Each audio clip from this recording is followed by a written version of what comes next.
Hello mga kaplaneta! For today's video po, mga shape naman po ang gagawin ni Mama. Nagmold po muna siya ng kanin. Nahugis sa art at star. Gumupit na muna siya ng nori para sa bibig. Heart nga po pala at star ang mata niyan.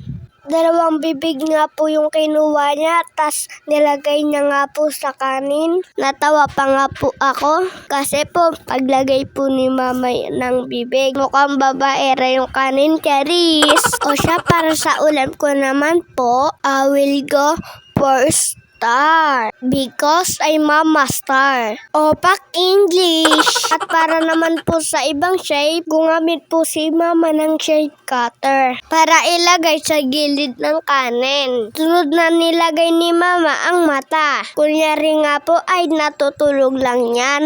At dahil nasa bahay lang daw po ako, binigyan ako ni Mama ng tsokolatos. Bawal po kasi kami ng chocolate pag sa school. Iwas hyper ba? Naglagay din po si Mama ng sauce. Ayan, natapos na po yung baon ko. O mga kaplaneta, nauto ko na naman kayo. Hanggang sa muli, paalam!